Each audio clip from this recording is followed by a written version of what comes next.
എല്ലാവർക്കും നമസ്കാരം. ഞാൻ സി ഹരിഹരൻ. കഴിഞ്ഞ 15 വർഷമായി കാർഷിക മേഖലയിൽ പ്രവർത്തിക്കുന്നു. South Africa, Qatar, Oman, Jamaica എന്നീ രാജ്യങ്ങളിൽ ഫാം മാനേജരായും അഗ്രികൾച്ചർ കൺസൾട്ടൻ്റായും പ്രവർത്തിച്ചിട്ടുണ്ട്. കൂടാതെ കേരളത്തിനകത്തും പുറത്തും ഒട്ടേറെ കാർഷിക പ്രോജക്റ്റുകളിൽ പങ്കാളിയായിട്ടുമുണ്ട്. എൻ്റെ പുതിയ യൂട്യൂബ് ചാനലിലേക്ക് ഏവരെയും ഞാൻ സഹർഷം സ്വാഗതം ചെയ്യുന്നു.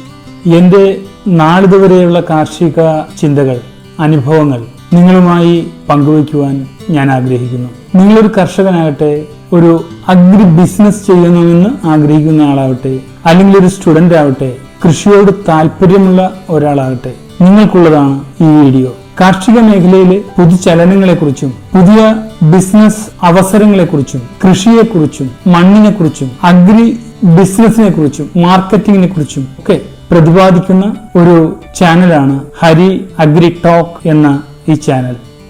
നാളിതുവരെയുള്ള എൻ്റെ കാർഷിക ജീവിതത്തിലെ അനുഭവങ്ങൾ പങ്കിടുന്നതിനും organic farming, hi-tech agriculture, precision farming, value added product നിർമ്മാണം എന്നിങ്ങനെ കൃഷിയുമായിട്ടുള്ള എല്ലാ തലങ്ങളെയും സ്പർശിച്ചുകൊണ്ടുള്ള കൃഷിയുടെ എല്ലാ നേർക്കാഴ്ചകളും നിങ്ങൾക്ക് മനസ്സിലാക്കിക്കൊണ്ടുള്ള ഒരു പ്രോഗ്രാമാണ് നിങ്ങൾക്ക് മുന്നിൽ ഞാൻ അവതരിപ്പിക്കുന്നത്. തീർച്ചയായിട്ടും നിങ്ങൾക്ക് ഇത് വളരെ പ്രയോജനപ്രദമാകും എന്ന് ഞാൻ കരുതുന്നു. ഞാൻ നിങ്ങൾക്ക് മുന്നിൽ വയ്ക്കുന്ന ഈ വിഷയങ്ങൾ നിങ്ങൾ ഇഷ്ടപ്പെടുന്നുവെങ്കിൽ, നിങ്ങൾക്കത് പ്രയോജനമുണ്ടാക്കുന്നുവെങ്കിൽ ചാനൽ ലൈക്ക് ചെയ്യുക, സബ്സ്ക്രൈബ് ചെയ്യുക. സ്ഥിരമായി വീഡിയോകൾ കിട്ടുന്നതിന് ബെൽ ഐക്കൺ അമർത്തുക. ഇന്ന് നമ്മൾ ചർച്ച ചെയ്യപ്പെടുന്ന വിഷയം കേരളത്തിലെ ക്ഷീരമേഖലയ്ക്ക് ഏറ്റവും കൂടുതൽ പ്രയോജനപ്രദമാകുന്ന ഒരു വിഷയത്തെക്കുറിച്ചാണ്. കേരളത്തിലെ ക്ഷീര കർഷകർക്കും ഡയറി ഫാമുകൾക്കും ഒക്കെ വളരെ പ്രയോജനപ്രദമായിട്ടുള്ള ഒരു വിഷയമാണ് തീറ്റപ്പുൽ കൃഷി എന്ന് പറയുന്നത്. സാധാരണ നമ്മൾ കന്നുകാലികൾക്ക് കൊടുക്കുന്ന തീറ്റ വൈക്കോലാണ്. നെല്ല് വിളഞ്ഞതിന് ശേഷം നെല്ല് നീക്കം ചെയ്ത് ബാക്കിയാവുന്ന വേസ്റ്റായിട്ടുള്ള ഒരു പ്രോഡക്റ്റാണ് വൈക്കോൽ എന്ന് പറയുന്നത്. വിദേശ രാജ്യങ്ങളിലുള്ള ഡയറി ഫാമുകളിൽ ഒരിക്കലും വൈക്കോൽ പശുക്കൾക്ക് കൊടുക്കാറില്ല എന്നുള്ളതാണ്. വിദേശങ്ങളിൽ വളരെ പ്രചാരത്തിലുള്ളതും എന്നാൽ പശുവിൻ്റെ ആരോഗ്യത്തിനും കൂടുതൽ പാൽ ഉൽപാദനത്തിനും ഒക്കെ പ്രയോജനപ്രദമായിട്ടുള്ള ഹേ ബെയിൽ കൾട്ടിവേഷനെ കുറിച്ചിട്ടാണ് ഞാൻ നിങ്ങളോട് സംസാരിക്കുന്നത്. കേരളത്തിൽ ക്ഷീരമേഖല വളരെയധികം വളർന്നുകൊണ്ടിരിക്കുകയാണ്.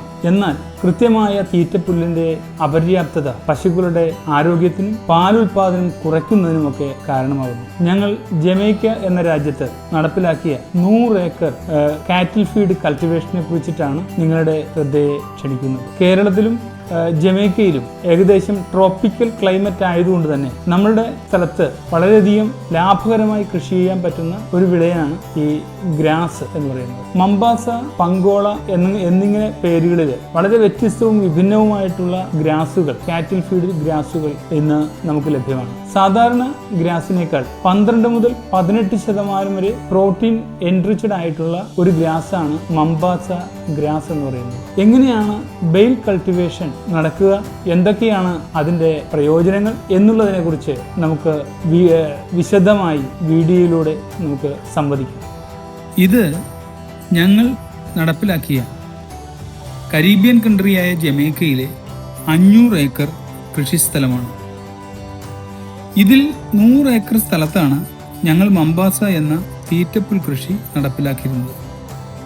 തികച്ചും ശാസ്ത്രീയ രീതികൾ അവലംബിച്ചുകൊണ്ട് ഞങ്ങൾ നടത്തിയ കാറ്റിൽ ഫീഡ് കൃഷിയെക്കുറിച്ച് നിങ്ങളുടെ ശ്രദ്ധയെ ക്ഷണിക്കുന്നു. 12 മുതൽ 18% വരെ പ്രോട്ടീൻ എൻറിച്ച് ആയിട്ടുള്ള കാറ്റിൽ ഫീഡാണ് മമ്പാസ ഗ്രാസ്. മമ്പാസ സീഡുകളാണ് പ്ലാന്റിങ്ങിനായി ഉപയോഗിക്കുന്നത്. വിത്ത് വിതച്ച് ആദ്യത്തെ 3 മാസത്തിന് ശേഷം ആദ്യ വിളവെടുപ്പ് നടത്താം. തുടർന്ന് ഓരോ 2 മാസവും വിളവെടുപ്പ് തുടരാവുന്നതാണ്. ഓരോ ആഴ്ചകളിലും 10 ഏക്കർ സ്ഥലത്താണ് വിളവെടുപ്പ് നടത്തുന്നത്. 2 മാസം വളർച്ചയെത്തിയ Mombasa grass disc mower, hydraulic cutting machine ട്രാക്ടറിൽ ഘടിപ്പിച്ച് കട്ട് ചെയ്യുന്നു.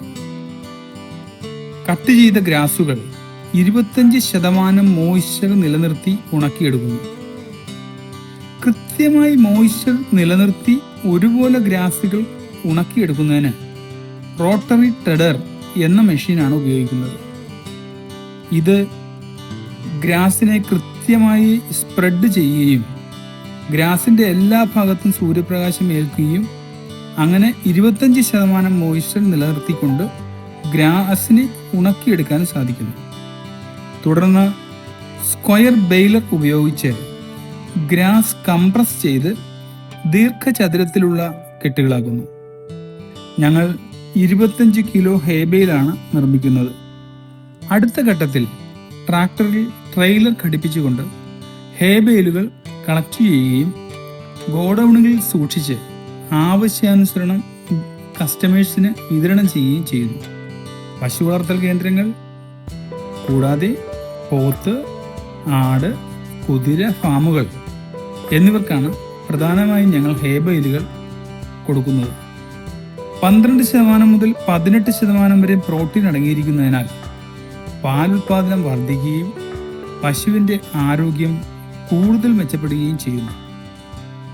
മംബാസ കൃഷി വളരെ എളുപ്പവും അധിക ലാഭം തരുന്നതുമായ ഒരു ബിസിനസ് സംരംഭമാണ്. ജമൈക്കയിലെ 100 ഏക്കർ മംബാസ കൃഷിയിൽ നിന്നും ഒരു വർഷം 2.5 കോടി രൂപയോളമാണ് പ്രോഫിറ്റായി ഞങ്ങൾക്ക് ലഭിക്കുന്നത്. പ്രസ്തുത കൃഷിക്ക് വരുന്ന ചിലവ് വളരെ കുറവാണ്. നിലമൊരുക്കൽ, ഓർഗാനിക് മാനുവർ ബ്രോഡ്കാസ്റ്റിംഗ്, NPK അല്ലെങ്കിൽ നാനോ യൂറിയ സ്പ്രേയിങ്, കൂടാതെ കൃത്യമായ ഇറിഗേഷൻ, ഗൺ ഇറിഗേഷൻ അല്ലെങ്കിൽ ട്രാവലർ ഇറിഗേഷൻ മെത്തേഡുകളാണ് ഏറെ ഫലപ്രദം. മറ്റ് കീടരോഗനാശിനികളോ അമിത വളപ്രയോഗങ്ങളോ പരിചരണ മുറകളോ ഒന്നും തന്നെ നമുക്ക് ആവശ്യമില്ല. കേരളത്തിലും മറ്റ് സംസ്ഥാനങ്ങളിലും ഏറെ സാധ്യതകളുള്ള ഒരു കൃഷിരീതിയാണ് ഹേബെയിൽ അല്ലെങ്കിൽ കാറ്റിൽ ഫീഡ് കൃഷി എന്ന് പറയുന്നത്. സാധാരണ കർഷകർ കന്നുകാലികൾക്ക് കൊടുക്കുന്ന നെൽവൈക്കോലും എന്നാൽ ശാസ്ത്രീയമായി തയ്യാറാക്കുന്ന ഹേബെയിലും തമ്മിലുള്ള വ്യത്യാസങ്ങൾ പരിശോധിക്കാം. വിളവെടുപ്പിന് ശേഷം നെല്ല് പൂർണ്ണമായി നീക്കം ചെയ്തതിന് ശേഷം ലഭിക്കുന്ന ഉണങ്ങിയ ഭാഗമാണ് വൈക്കോൽ. നെല്ല് വിളവെടുത്ത ശേഷം ലഭിക്കുന്ന വൈക്കോലിന് പ്രത്യേകിച്ച് പോഷക ഗുണങ്ങൾ ഒന്നും തന്നെ ഉണ്ടാവില്ല. പ്രോട്ടീൻ്റെ കണ്ടന്റ് 3 മുതൽ 4% വരെ മാത്രമായിരിക്കും. വൈക്കോൽ ഉപയോഗിക്കുന്ന പശുക്കളുടെ ദഹന പ്രക്രിയ വളരെ കുറവായിരിക്കും. സാധാരണ പശുക്കൾക്ക് തീറ്റപ്പുല്ലിനൊപ്പം മാത്രമാണ് വൈക്കോൽ കൊടുക്കുന്നത്. എന്നാൽ പുല്ലിൻ്റെ ലഭ്യത ഇല്ലാത്ത അവസരങ്ങളിൽ വൈക്കോൽ കൊടുക്കാറുണ്ട്. സാധാരണ വൈക്കോലിൻ്റെ വില വളരെ കുറവാണ്. ഹേബെയിലിൻ്റെ പ്രധാന ഗുണങ്ങൾ: ഹേബെയിലിന് ഉപയോഗിക്കുന്ന ഗ്രാസുകൾ ഫ്ലവറിങ്ങിന് തൊട്ട് മുൻപാണ് വിളവെടുക്കുന്നത്. അതുകൊണ്ട് തന്നെ പോഷക ഗുണങ്ങൾ വളരെ കൂടുതലായിരിക്കും. ഹേബെയിൽ കന്നുകാലികളുടെ തീറ്റയ്ക്ക് വേണ്ടി മാത്രം വളർത്തുന്നവയാണ്. ഹേബെയിലിൽ പ്രോട്ടീൻ്റെ അളവ് 12 മുതൽ 14% വരെയാണ്. ഹേബെയിൽ ഉപയോഗിക്കുന്ന പശുക്കളുടെ ദഹന പ്രക്രിയ വളരെ കൂടുതലായിരിക്കും. ഫൈബർ കൂടാതെ മറ്റ് ന്യൂട്രിയൻസ് കണ്ടന്റുകൾ എന്നിവ വളരെ കൂടിയിരിക്കുന്നതിനാൽ ഹേബെയിൽ കൊടുക്കുന്ന പശുക്കളുടെ ആരോഗ്യവും പാൽ ഉൽപാദനവും കൂടിയിരിക്കും. എല്ലാ ദിവസവും തീറ്റയായി കന്നുകാലികൾക്ക് ഹേബെയിൽ കൊടുക്കാവുന്നതാണ്. ഗുണനിലവാരമുള്ളത് കൊണ്ട് തന്നെ ഹേബെയിലിൻ്റെ വില വൈക്കോലിനേക്കാൾ അല്പം കൂടിയിരിക്കും. ഇതാണ് പ്രധാനമായിട്ടുള്ള വൈക്കോലും ഹേബെയിലും തമ്മിലുള്ള വ്യത്യാസം എന്ന് പറയുന്നത്. കേരളത്തിൽ ക്ഷീരമേഖല വളരെയധികം വികസിച്ചുകൊണ്ടിരിക്കുകയാണ്. അതുകൊണ്ട് തന്നെ ശുദ്ധമായ ആരോഗ്യത്തിന് ഏറെ പ്രയോജനകരമായിട്ടുള്ള തീറ്റപ്പുല്ല് കൃഷി നടത്തേണ്ടതിൻ്റെ ആവശ്യകതയും വളരെയധികമാണ്. അവിടെയാണ് മംബാസ അല്ലെങ്കിൽ പംഗോള പോലുള്ള പുൽകൃഷിയുടെ പ്രാധാന്യം. ഇതൊരു ഹേബെയിൽ പ്രൊഡക്ഷൻ ഒരു ബിസിനസ് സംരംഭമായി മാറ്റുകയാണെങ്കിൽ ക്ഷീരകർഷകർ, ഡയറി ഫാമുകൾ, എരുമ വളർത്തൽ കേന്ദ്രങ്ങൾ, അതുപോലെ ആട് വളർത്തൽ കേന്ദ്രങ്ങൾ, ഗവൺമെൻറ് ഡയറി ഫാമുകൾ എന്നിവർക്കൊക്കെ വളരെ പോഷക സമൃദ്ധമായിട്ടുള്ള ഹേബെയിൽ നമുക്ക് വിതരണം ചെയ്യാൻ സാധിക്കും. എങ്ങനെ ഹേബെയിൽ പ്രൊഡക്ഷൻ ലാഭകരമായ ഒരു സംരംഭമാക്കി മാറ്റാം? ലാൻഡ് പ്രിപ്പറേഷൻ, ഇറിഗേഷൻ രീതികൾ മാനേജ്മെൻറ്റ്, ബെയ്ഡ് പ്രൊഡക്ഷൻ, അതുപോലെ മാർക്കറ്റിംഗ് എന്നിവയെക്കുറിച്ചെല്ലാം അറിയുവാൻ നിങ്ങൾക്ക് താല്പര്യമുണ്ടെങ്കിൽ തീർച്ചയായും എന്നെ ബന്ധപ്പെടാവുന്നതാണ്. എല്ലാവർക്കും നന്ദി. നിങ്ങൾക്ക് ഈ വീഡിയോ ഇഷ്ടപ്പെട്ടുവെങ്കിൽ തീർച്ചയായും ലൈക്ക് ചെയ്യുക, സബ്സ്ക്രൈബ് ചെയ്യുക. ഇതുപോലുള്ള വളരെ ഇൻഫോർമേറ്റീവായിട്ടുള്ള വീഡിയോകൾ ലഭ്യമാക്കുന്നതിന് ബെൽ ഐക്കൺ അമർത്തുക. Thank you.